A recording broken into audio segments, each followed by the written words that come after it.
When life gets unpredictable, preparation matters.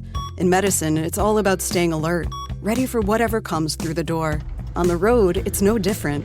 That's why Volvo designs vehicles to help anticipate risk, reduce harm, and protect lives. The Volvo XC90's advanced safety systems inspire confident decisions wherever the road takes you. The Volvo XC90, for life. Proud sponsor of the Pit Podcast. Learn more at volvocars.ca/safety.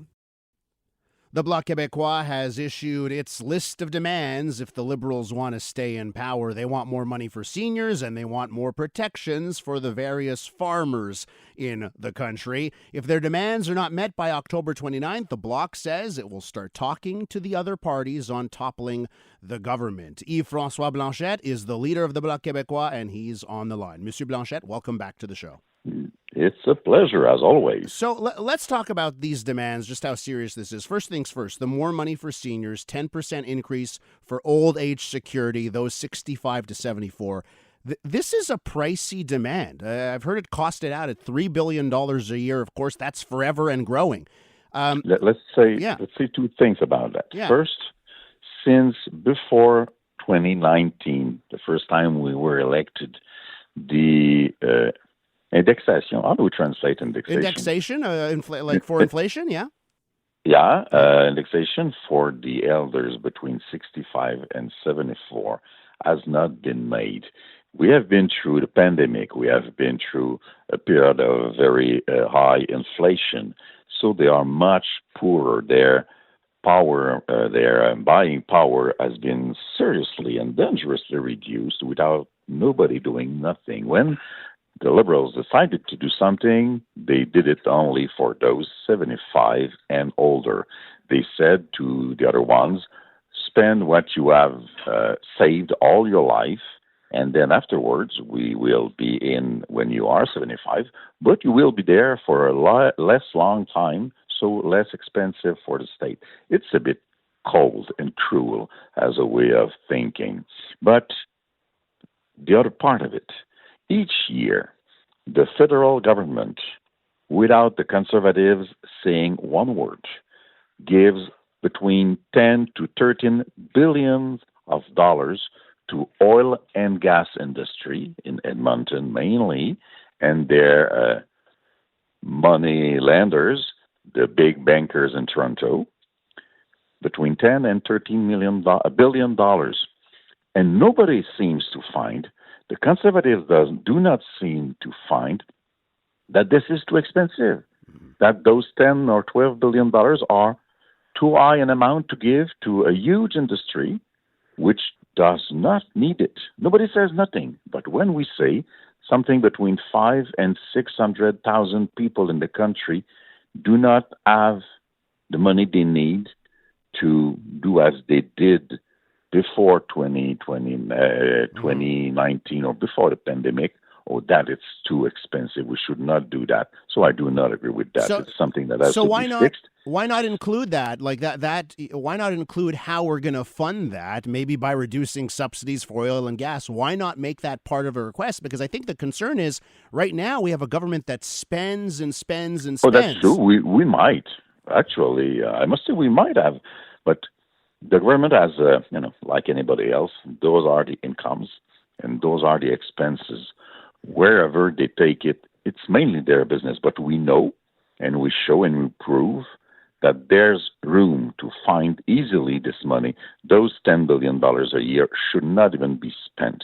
It should remain in the accounts of the government because oil and gas industry do not need it. That's a very good example of where they could find the money, and they do not because the Conservatives do and think like the Liberals about the fact that our money should be given to people who pollute and don't need that money.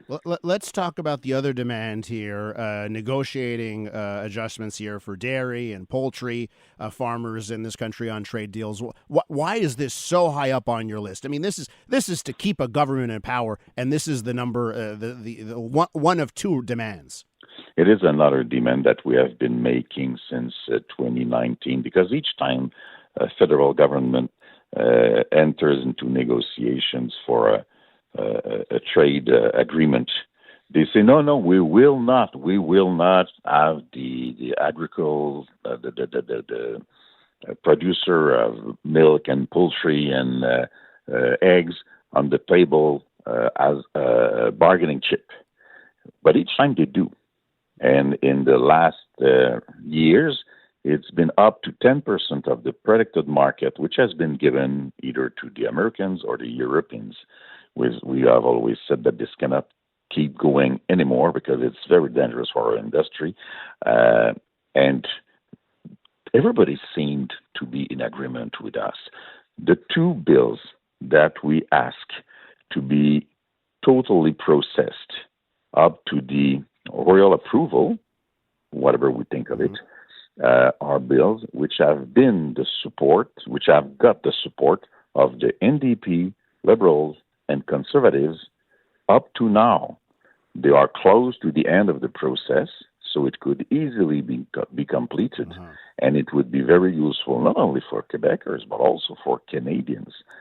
Some are against the supply management law in Western Canada, but most of the time, businesses in Ontario and Quebec agree with that. It is very important for us, so it would be easy to fix. And I know very well that if we would have been forward with something about immigration, the NDP would have easily supported, without paying a political price, supported the Liberals, and the Liberals would have had a free ride until far into 2025. So this would not have been the best way to get something out of the situation that will help hundreds of thousands of people in Quebec and in Canada. We're with Yves-François Blanchet, leader of the Bloc Québécois. And Mr. Blanchet, you touched upon, I guess, where I was going to head about why didn't you ask for other things like on immigration? And I guess it's because, as you mentioned, you didn't with NDP support, it wasn't going to happen anyway. So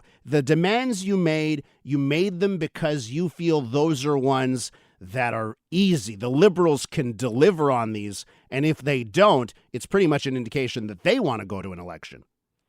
No, not that much, because, and I do not know precisely why, but the NDP does not seem, whatever they said in recent weeks, they did threaten the government, saying that they wanted to be independent, that the Liberals were weak and thought only about themselves and only about power. But when comes the time to make strong decisions against the Liberals, the NDP still votes with the Liberals.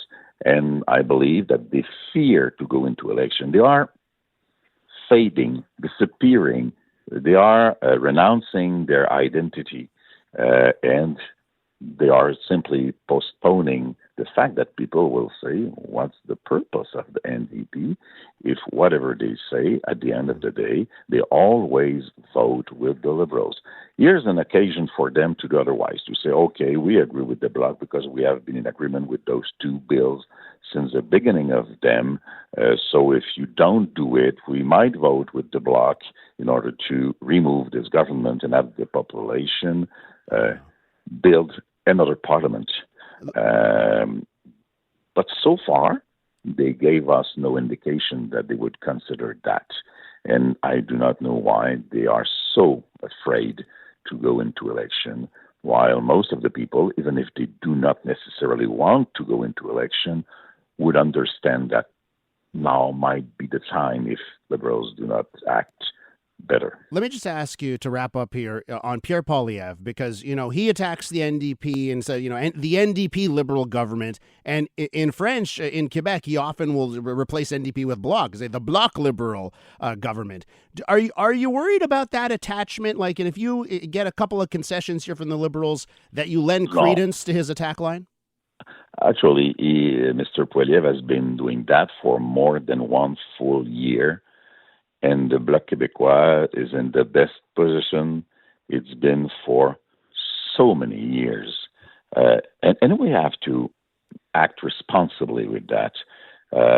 We are in a position to have people gain something out of the situation. We have just won a riding which was not supposed to be won by the Bloc Québécois. And I said then, at that very moment, that this was an occasion to create a discussion, a dialogue with the English community of Quebec, which is as Quebecer as I am. So now is the time to be a good person to talk to, a good partner, a responsible party in the Commons, even if we say that everybody should start once again to think about the opportunity to create a new country, which would include everybody.